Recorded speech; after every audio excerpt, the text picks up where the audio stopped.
Hey, what's going on, everybody? Welcome back to Lineage Breaker Grand Archive TCG Podcast. I am your host, Cam. With me, as always, is Glooman. I'm the Glooman. Hello. Hello, Stephen. Hello, Cameron. I'm the Glooman. We're back. Good dinosaurs story. Yeah. Do you want me to say it? Sure. We were right. Mm. Cam was right. Mm-hmm. You're all wrong. Right. We are great, and Lineage Break, we trust. I want you to all take a little walk, a little jaunt into the main Grand Archive Discord, right? And you go find that Let's Make Arisana competitive channel, which I'm always watching, by the way. Y'all are cursed. But you find, like, I think it was the last time I posted in that channel. It was on, like, I think it was like Saturday or something. And people were talking about how unlikely it is that Arisana is getting a Proxies Vault card. And I was like, just you wait, I'll see you on Monday. That's what I posted. And Hey. Oh, I believe it was midnight on Monday. Yeah, it was like 1 a.m. CST or something, or EST, one of those. Yep. And I was in bed. I got out of bed to get into Discord with Cam to talk about the card. It is pretty crazy, but we'll talk about that a little bit later. We'll do a rundown of anything that we missed, and then we'll do some talking about the ban list. A few things to talk about. Obviously, Polaris. We'll have lots of talking for Polaris to do, but the bans as well. Before that, we got a pretty exciting announcement yesterday. We've seen the new prize card for Ascent Toronto. It is a new Spirit because we're, NA Spirit is ahead of everybody. Her name is Brissa. So am I crazy? I didn't go back to look. So maybe it's just like what do they call that when you like remember something as something Mandela else? effect? Yeah, so maybe it's one of those. I was like fairly confident that the new Spirit's name was Blissa, like with an L. But her name's Brissa, because that's what's written on the card, so that's her name. Her name is Brissa. She's very cute. She's very cute. I really love her art, and again, beautiful art done by Honshu. Dude, it's wild. I think it's like holistically this year, I think Honshu has done all of the prize cards, the prize cards, which is sweet. Yeah, it's great. I love seeing Han's work. So I'm a big fan. I don't know why, but I'm a big fan of her new signature that's on these cards. Yeah, it's like super clean. Yeah, and I like that. Yeah, a lot. It's awesome. I like when you can like read their name. Yeah, and you can very much read Hans. I can't wait to get to Toronto and bubble out on day one. Yeah. I'll take a reprogram. I don't need a Brissa. Top 32, nice and easy. Yeah, I get close every time that I go to one of these events and participate, and every time I lose right at the end. Well, Toronto's the one for sure. Yeah. New meta, new me. Speaking of new meta and I'm pre-coping. I know. Pre-coping. Yeah. See, it's about positivity, Stephen. Right. Gotta have that positive attitude. I just like to set my expectations low. It's doing you a disservice. You gotta set your expectations high and then always it's fine. be disappointed. I will be playing Kong Ming. I won't. Yeah. No, I might be. Who knows? Yeah. I will be playing Kong Ming because Cam and I have already pre-started building the deck. So yeah. We don't know what any of the cards do except for the ones that we know. So we have been given our spoiler cards. I think we mentioned that last week, but we hadn't seen them. We've now seen them. Oh, right. Sorry, Caven's right. Academy got us the top 32 program. Yeah, we talked about that last week. Reprogram is the Singapore top 32. Thank you, Caven. I appreciate it. No, isn't it the silver? Yeah, for silver in Singapore, yeah. And Academy Guide is top 32, which we haven't seen. Which sounds again, sick, though. It's probably Honshu, I guess, right? Yeah. Like they've all been Honshu art. And that sounds great. Yeah. So. I will be selling that if I get it. I might not be. I don't know. But I won't get it, so it doesn't matter. Yeah. All right. What was I saying? We were talking about right. So spoilers. Yeah. We have received our spoilers, so you guys can look forward to that on September 21st. I believe that is not this coming Saturday, but the next Saturday. Nope, not tomorrow. not 7 days from tomorrow, 14 days from tomorrow. 2 that weeks one. from tomorrow. But we have seen the cards, and oh boy, They're cards. they're pretty good. Yeah. I don't think that's a spoiler. We can say they're pretty good. We have a couple of cards, and they're pretty good. And when when I sent them to Steven, I sent him the like least exciting ones. Yeah. And I was like, yeah, they're pretty good, right? And he was like, yeah, they're pretty good. And I was like, oh, I forgot about this one. I sent He bamboozled me late at night when I was already like, it was like 3 a.m. I was like not like coherent. He was like, I was like, oh, okay. And he's like, oh, yeah, I forgot. Like, oh, damn, that card is wild. So we're very excited to talk about those. So you guys will see us talking about those soon.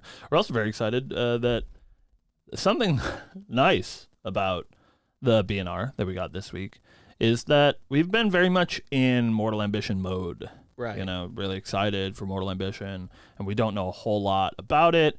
So I've been counting the days until we get the stream next week, the developer live stream. 7 days from tomorrow. Right. But this BNR has, I just like stopped thinking about it. I haven't even been thinking about Kongming the last couple of days. Back to thinking about my wife. His and wife. So that's pretty cool. I like reinvigorating the format when it's like so late into it to give us a couple of weeks to like, you know, still be excited about stuff. I wasn't planning on going to any regionals this season at all. Obviously, like I ran the one here in Mass, but I wasn't planning to go to any of them. But I have made arrangements to be away from the store to go to New Jersey in 2 weeks. No, a week. In a week, yeah. So I can play Ari Sana. We will be playing in rounds, and then hopefully they'll give us a break to watch the stream, or we'll be watching it after on our way home. Yeah, probably. When we scrub out, we'll be watching it on our way home. We do have one Capen Schwarzentrooper in the chat. Yes, we do. And so I do want to address something real quick because I've been sowing the seeds, Steven, right? Yeah. And that's really important. And Capen told me once, this was, I don't know, 2 months ago, 3 months ago or something, that there is no competitive Arisana deck. But if there was, he would be, giving me the training arc on that Arisana deck. So, Capen, you let me know. You let me know what you come up with. Because, we might be cooking. I will say this, though. The deck that we've been testing feels okay. All right. It feels like a Grand Archive deck. It feels all right. It doesn't feel like I'm just playing by myself. Yeah. Which it used to feel like when I played Cam's Arisana decks. It was just like, like mildly threatening. Yeah, it was like I could kill you maybe. Like sometimes, and then you just like fatigue him out of Cosmic Bolts, and he dies. Not anymore. But now, that's not the case. Doesn't really feel like that. 100 of those suckers. Yeah.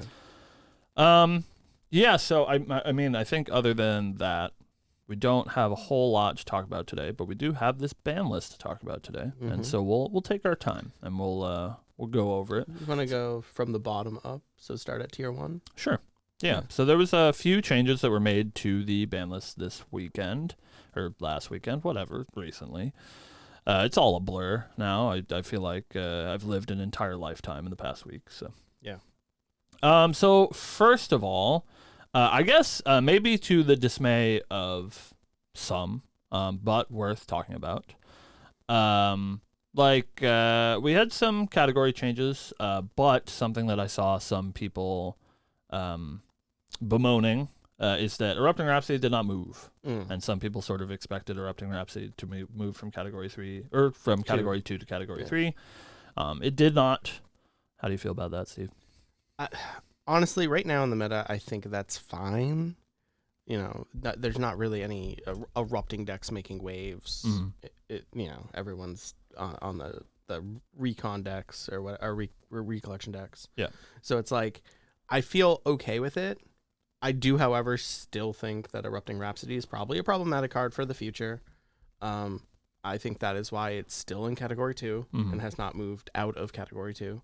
But I think for now it's fine, right? I'm not gonna, I don't think it's necessary to ban it right away, right now. Like, I think it's fine in the format.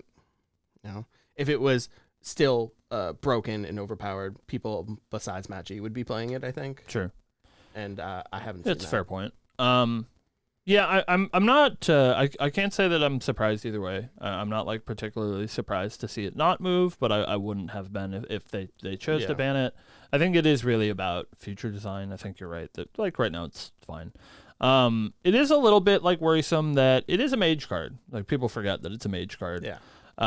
And we do have an entire set of mage support coming out, right? So it is quite possible that there are some cards that fit into that archetype or make that archetype just like a little bit faster or more consistent. Yeah. I think it's always on the brink, right? Of like getting a card or maybe two cards are enough to sort of push it over the edge, where it's sort of like it was in DOA, like this unstoppable monster.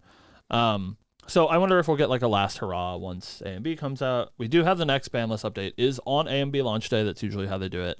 I would be pretty shocked if we got any significant changes on A and B launch day, but it's not out of the realm of possibility that maybe we see some spoilers and erupting is a little bit more problematic than we think, and they decide to, nip it in the bud. Yeah, I could see some of the mage cards coming out just pushing it over the edge. I mean, it's not even like we're asking for like very specific erupting support, right? It's like cards like Creative Shock are the best ways to fuel Erupting Rhapsody, and obviously we're not going to get another Creative Shock. I think that card stands in a league of its own, but things similar is not out of the realm of possibility because that does very much fit in Fire's identity. So yeah, we just wanted to mention that. Get over it. It's fine. Y'all are making too big of a deal out of that. Yeah, I think so. I know that everybody has like it's such a localized game, right? Like Grand Archive that you play at your locals, but even like Grand Archive that you play in North America is so different than other places, right? And so I understand that maybe Magi plays at your locals and Erupting is a bit more of a boogeyman than it is for everybody else, right? So I can understand some people being a little bit more. We have a local that plays Erupting, but like yeah. It hasn't been an issue. Even he's a very good player too. Right. Like, but I still think it's fine. Yeah, prepare yourself for it and it's okay, right? Yeah. It's not like Ascension. Which I still think is extremely problematic. But that's is fine. Yeah. That's neither here nor there. We had some other moves, right? So we had Gaia's Blessing going to tier 1, which is, I think is a statement on how strong the slime recollection deck is. Yeah, I'm not sure. It's always a question how they decide what to put on the bans and restricted list. It feels like to me that a lot of changes, I think post Avarice Reckless conversion, I think a lot of changes to the bans and restricted list aren't necessarily based on power level. If you guys like look at the history of the BNR list, and I say this post Avarice and Reckless because they came out when we introduced the BNR.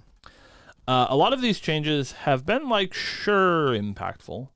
We now have 2 additional cards that we'll talk about, but not we're not hitting power cards, right? Like you said, we're not banning Spirit Blade Ascension, we're not banning Fireball, we're not banning Shadow Strike. Like we're not banning these like big powerful finisher cards. It seems like a lot of the changes made are for like problematic future design space, and so they're trying to like get out ahead of that. And I think Gaia's Blessing is a really good card, and usually really good cards are a sign of problematic design. It has 2 lines of text that are both very problematic, potentially in the future, and they've talked about this, so I'm not talking out of thin air. In that activating cards out of your material deck is very strong. Breaking the sequence of the game, giving yourself basically an extra turn of materializes whenever you need it is quite strong, and we see Gaia's Blessing do that by banishing 4 animals or beasts from your graveyard, and then also the unfettered access to the top of your deck and being able to cast those cards does hamper the design space of cheap animals and beasts. We saw for a while before Slimes took over with the Recollection deck. We saw some people playing Sylvie as this sort of like combo deck where you would play a bunch of squirrels or Gaia Songbirds or owl familiars off the top of your deck, and then play a big Virtus and do like a sort of a Craterhoof Behemoth, like combo kill with all these little animals and beasts, which to be fair is a pretty cool deck. But the existence of more cards like that would push something like that over the edge. Right. So the existence of Gaia's Blessing makes it hard for them to design low-cost animals and beasts, which I think are like probably a pretty good design for Sylvie or other tamers to have. So it's a shame that they're sort of hampered by the existence of Gaia's Blessing. And obviously, like you said, casting Storm Slimes off the top is pretty good too. Casting Storm Slimes off the top is pretty good. That one's pretty good too. So I think it's a little bit of both, but I definitely think that they're watching out for future design. I think that's why they put Stone Scale on the ban list, or on the watch list rather, after the errata as well, is that sort of very powerful effect to cycle your memory is still quite strong. Yeah, I agree. So, past that, we did have one card move from Category 1 to Category 2, being Chalice of Blood. I'm actually a little bit shocked by this one. I was a little surprised seeing Chalice get put on the ban list in the first place, and we see it now moved up to Category 2. Not to say that Chalice isn't a powerful card. It is a very powerful card, but I've never really had a problem with Chalice's design. It is like a real risk to get above that 20 threshold, and it is better in some decks than others. It's obviously better in Warrior and Guardian, where they have a larger life pool, or in something that is like hyper defensive, stuff like Nico, right? Like really gets to leverage Chalice of Blood if they want to. So I can see why they're watching it. They said as much in the update that, you know, it's become easier and easier to make this a very safe option to get Chalice of Blood, and that you'll be able to crack it over the course of the game. But I'm a little shocked to see it moved, but maybe it'll sit in that sort of erupting space where they just want to have the ability to move it to Category 3 when they want to. We've seen something that now has become the norm, that they will put a card at Category 1 first and then move it up the ranks throughout the BNR updates so that nobody gets blindsided. So I think maybe this Chalice move was sort of a nod to that they're just going to move it up so they have the ability to push it over the edge should they want to. Yeah. I'm under the impression that they're moving this up because decks that do want to leverage it don't need the help, right? Mm-hmm. It's like decks like Merlin that are playing it. Right. It's just like Rye does need it. Rye does need it, but like again, like that's like a tight line to walk because Rye is either all right or too good, right? Mm-hmm. You know, you look back at like DOA where it's just like there's nothing you can do. You're gonna get Arcane blasted to death. Reckless is a good card. Right. Yeah, no, I can see that. I think hopefully in my copium, we love copium here, because we're usually right about it. Is it copium if you're like always right? I don't know. It's not. No, and we are always right. Take our word as gospel. They're gonna watch the show and start changing decisions just so that we're wrong. Yeah. But then we'd still be right. But the hope for me is that moving away from cards like Chalice of Blood means that they are slowly making control decks better. I think it's been pretty hard to be a like slow plodding sort of player in Grand Archive, and it's gotten a little bit better. Like every set it gets a little bit better, right? In this set we have Tristan and Nico that are both very much control decks, I think, that want to take the game long and leverage their resources, and that's the sort of game plan that I like. And so if we're moving away from powerful cards like Chalice of Blood, to me that is a nod that maybe we are getting a little bit more survivable for these top end decks who want to spend a little bit of time at, you know, the upper end of their champion line and you know, play some powerful cards. Something like something Neos. like a Terra Mage, perhaps, you know, getting to hang out at level 3 for a while. Terra Mage. Is the hope so that's why they're moving away from Chalice of Blood, because those decks are getting a little bit more powerful. I think most players, well, maybe not most players, but I know at least in our play group, like a lot of us have always wanted a slower format so we could play with some of the more interesting advanced element cards. Yeah, I mean, I think the best part about Grand Archive is level 3. Mm-hmm.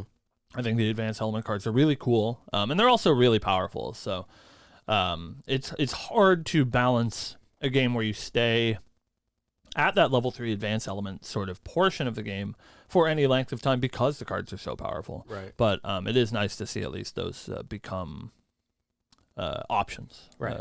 You get tools that can sort of lead towards that game plan. And maybe that means that advanced element cards are reducing a little bit in power, and I think we've seen that over the course of the game. But I think that's okay. Yeah. I think the designs are really interesting. I'm not like particularly. Just I let me want play Ghost Neos of Pendragon, right? Like No. I'm fine to play. Yeah, like cards that are cool, like Neos Elemental. Yeah, I want to play Neos sure. Elemental. Let me play it. Can't play that anytime ever, but it'd be cool to. Speaking of cards that are cool, this is not a cool card. Yeah, but, I was gonna say it's probably not a cool card. Moving from category 2 to category 3, shocking no one. Korhazi Outlook is now banned from competitive play. I think you've seen me on the show talk about how I don't think it's problematic, blah blah blah blah blah, but it was very problematic. The card is insane. It made Tristan players just be able to kill you without any agency for you, so it felt bad, right? It's like, I push the button, I'm gonna Shadow Strike you for 40. Good game. Yeah, we're playing a card game. I don't know if you guys knew. And if we wanted the ability to play chess and have all face-up information and no potential hidden options from your opponent, we would play chess, right? Mm-hmm. And so the thing that I like the least about Korhazi Outlook is that removal of agency, of course, is extremely cursed. Not allowing your player to play or your opponent to play anything leads to some really feels bad situations. Mm-hmm. But the thing that I dislike the most about the way that card works is that you, as the Tristan player, don't ever have to think about repercussions, and that's sort of the entire backbone of playing a card game with interaction, right? Like, if I wanted to play a card game without interaction, I'd go play like Lorcana, right? Yeah. If you're playing Tristan and you have this finite resource of prep counters, even if you have 20, right? But you need to use almost all of them to kill your opponent. The Korhazi Outlook allows you to just hit the button. I know you can't do anything. Drain all my resources, play my Shadow Strike, you die. But now, with the removal of Korhazi Outlook, it allows people to interact, which is cool. But I think that a skilled Tristan pilot is not really going to miss this card a whole lot. Sure, you are going to obviously lose some percentage. It is a very powerful card. But I think that the people that are skilled at playing Tristan, people like Sean Zhang, right? Caven, people that have been playing this deck for a long time, are able to navigate Tristan endgame situations without Outlook. They don't have to wait until they hit an Outlook to play the game. They just have to navigate that situation in a more skillful way. So it means that Tristan can't probably fire off Shadow Strikes with no protection if you're holding up a full hand, because why would you, right? Like, you assume that your opponent's holding something. Yeah. So yeah, I think it brings us back to Grand Archive, where Tristan has to interact with the game the same way that everybody else does. Right. And I don't think that it makes her much less of a powerful deck. I think she is still going to be very powerful. She still has the tools to play that Shadow Strike combo game plan if you want to. Use, cards like Incapacitate to force things through, right? It makes you have to think about. Right. You can't just kill people on 3 cards. And something that I hope that we see, and we do have Singapore coming up, but something that I would like to see from Tristan, I think something that's been a little bit overlooked in this Tristan game plan is she is such a good mid-range deck.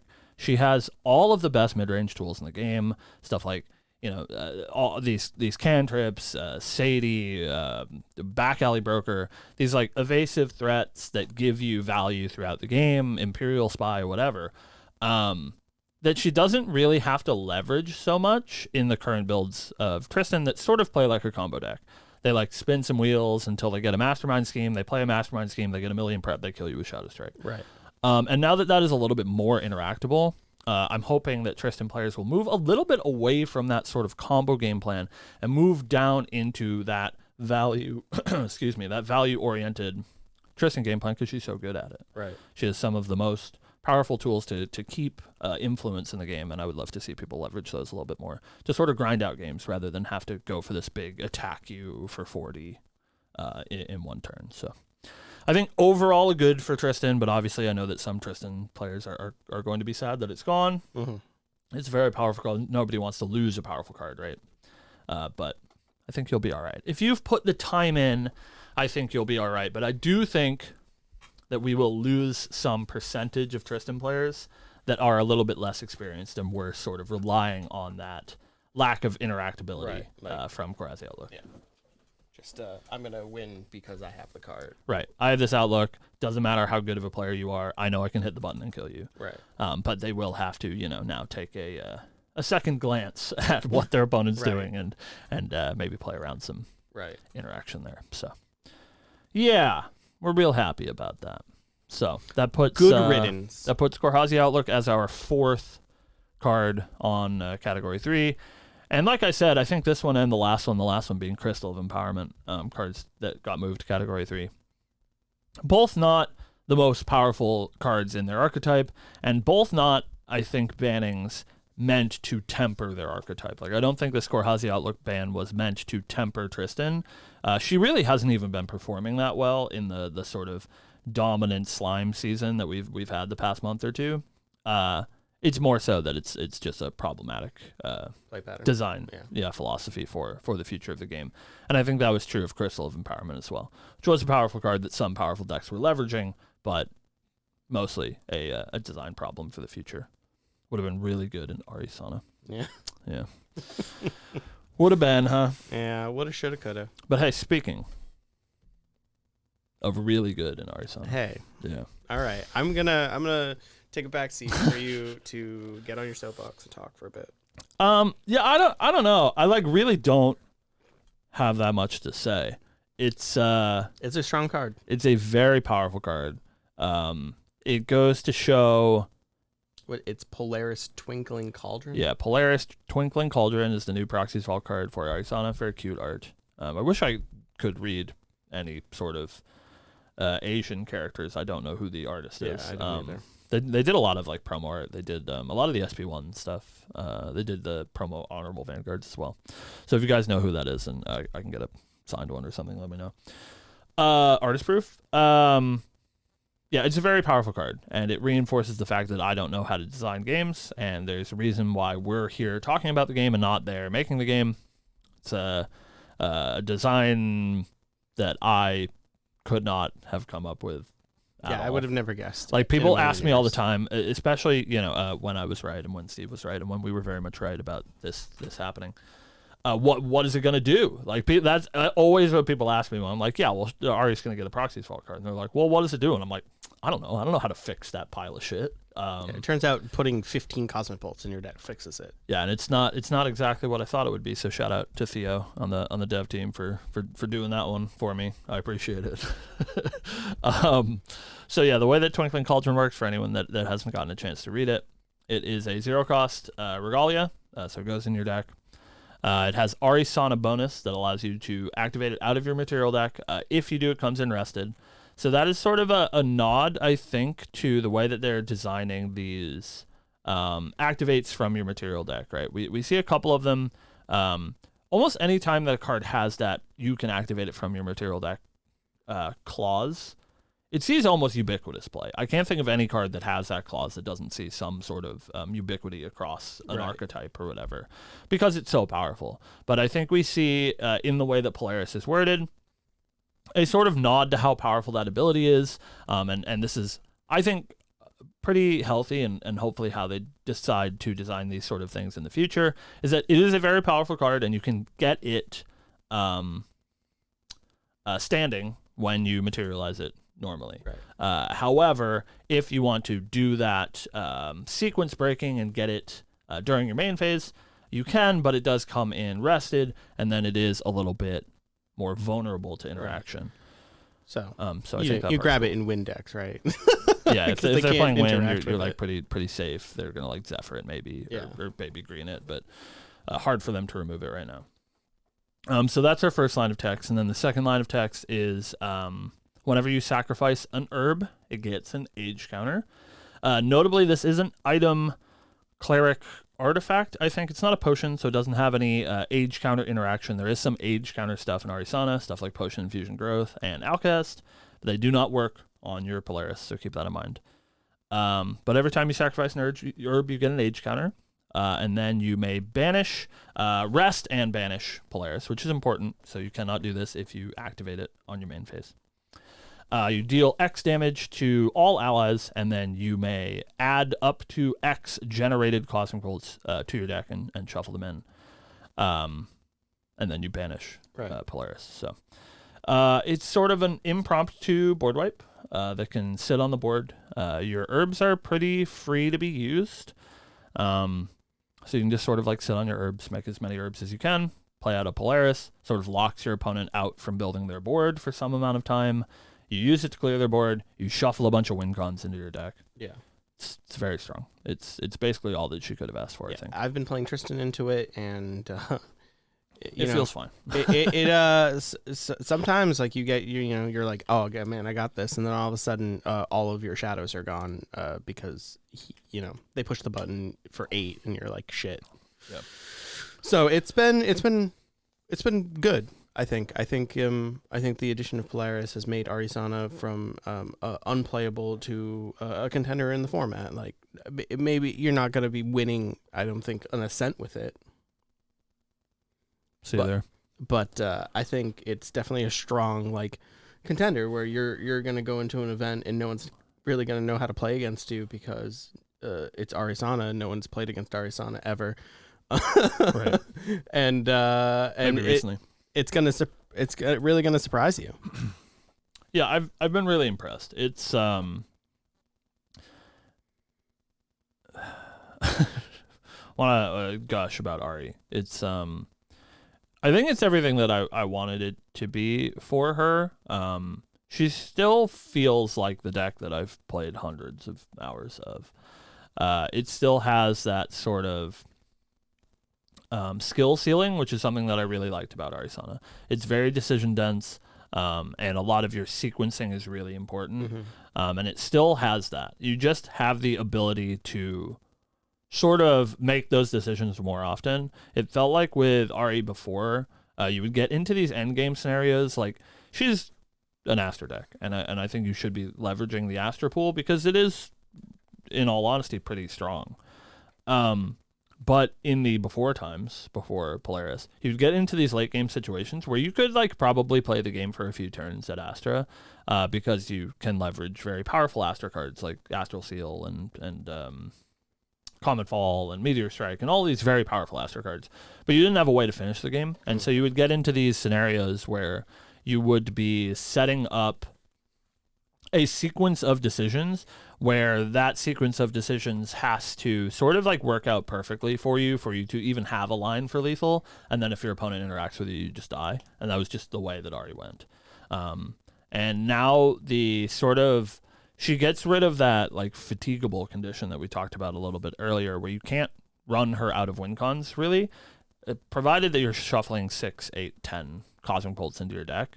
By the time, like I played a game yesterday with a friend, and I cast my 10th Cosmic Bolt is the way that I killed him because he was playing like a blue control deck.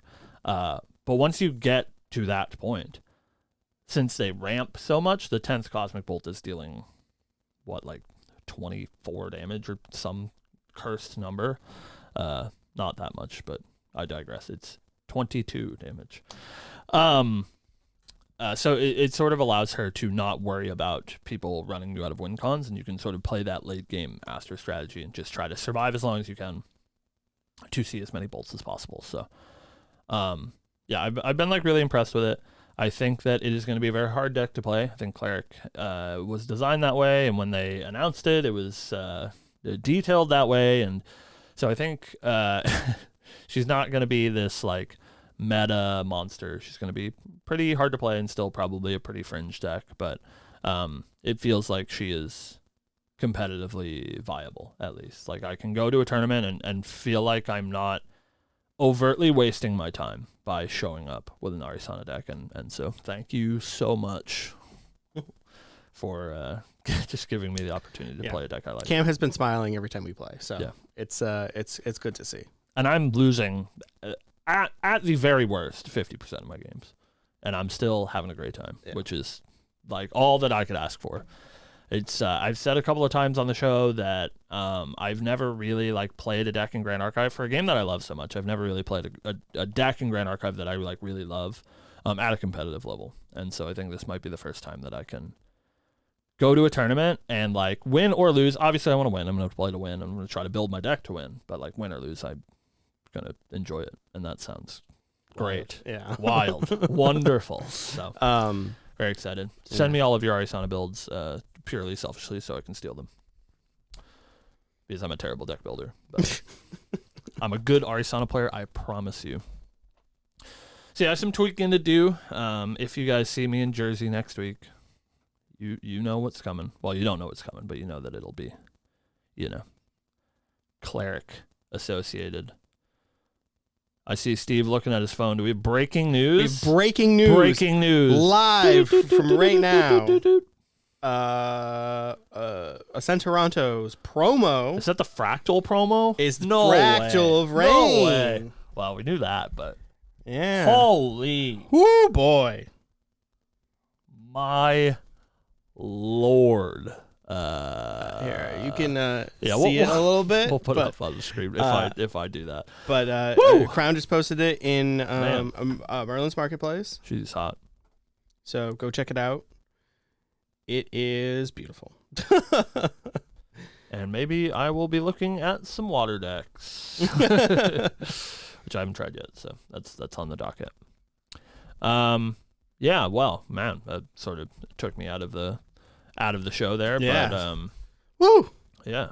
Ooh. Breaking news. Gotta love She's breaking hot. news. Glad I got VIP. That's all I'm saying. I did not get VIP. Play set of foils. All Unfortunately. For daddy. Literally bought my tickets 2 minutes after they went live and missed it. Yeah, you got to work on that finger dexterity. It's not finger dexterity. It's internet speed. The page wouldn't load. All I'm saying, I was in a room full of people, and I got my ticket. I was in the middle of the fucking woods. That's a skill issue, Steven. Yeah, I know. I don't know what to tell you. Don't be in the woods next time. We knew when they were going up. I was working. Well, don't instead. All right. Just set up a bot. Yeah, Cam should have just bought my ticket for me if he's so good at it. I can only buy one. That's how it goes. They refund your other ones. That's like the whole thing. Anyways, I'll see you getting those fractal rains in Toronto. Yeah, I think that's all we have to talk about. I just wanted to gush a little bit about Ari. I'm very, very happy. I mean, not that we don't do that enough, gush about Ari, but maybe now I don't have to complain about Ari all the time because she's like probably fine. It's gonna be so good. It'll be so good. We complain like I don't even know what to do with my life now, Steven. Like, what do we complain about? They're gonna have to make Kongming bad so I can complain about it. No, we just go back to complaining about Spirit Blade Ascension. I think that's one of us, and not the both of us. But maybe that's a topic for another day. You can just come back and complain with me about it. Why don't we why don't we put we'll put a pin in this, right? And, I'm gonna put up a petition to get Ascension unbanned and Spirit Blade Ascension let's banned. How about this, Steven? Let's make a note, and maybe it won't be on the podcast. Maybe we'll just like make a video about it because I think it would be fun. Where you and I separately create our own ban list for Grand Archive, and then we can Mine is exactly the same as it is. Mm-hmm. Swap Avarice in Ascension. Mine might be a little hot. We might be doing a little cooking on the ban because list. I think the wrong card got banned. Mm-hmm. We might be doing a little cooking this. Maybe we'll try that out. But that is all we have for you guys. Thank you for watching. So we do have some slight bad news. Ooh, no. Sorry, guys. I'm sorry, chat. We're sorry. We're sorry. Sorry. Next week, the 13th, there will probably not be a podcast. We are doing a little thing that maybe you guys have heard of. We are filming our spoiler video for the week after that. So, correct. This is the time that Steve and I get while we are both not working and that we have access to our lovely building here that we can use to film. So next week, we will probably be filming for the majority of the morning. Yep. If for some reason we get done like super early, we'll hop on. But I would plan for no podcast next week. Yep. And we'll have lovely paid actors. That's true. Paid hourly. So it'll be a great time. Anybody who wants to fly out to be a volunteer for the spoiler video, we'll be shooting it at Webboy Games on the 13th. I will not show you the spoiler cards, but I will put you in the video. Yeah, you can be in the video. You don't get to see the cards. Yeah. So other than that, you can catch us normally here every Friday, 12 p.m. Eastern Standard Time. But here's the asterisk: we will not be here next week. Correct. You can also find our video on demands edited on the YouTube channel when eventually I get around to editing them. I'm sorry, I'm very behind. Other than that, that's all I got. Steven, you got anything else for the people? Whoop. I don't. Whoop. Whoop. Whoop whoop. Well, thank you for watching. We will see you in 2 whole weeks. That is going to be after the developer live stream. We'll have a lot to talk about. So we'll have a lot to talk about. Interesting. And then the following day from the next episode, you guys will see your spoiler video. That's true. That's all true. So we will see you for that. Thank you guys for watching. We'll see you then. Goodbye. Have a good one, guys. Whoop, whoop. Whoop, whoop. Whoop. Whoop. Whoop.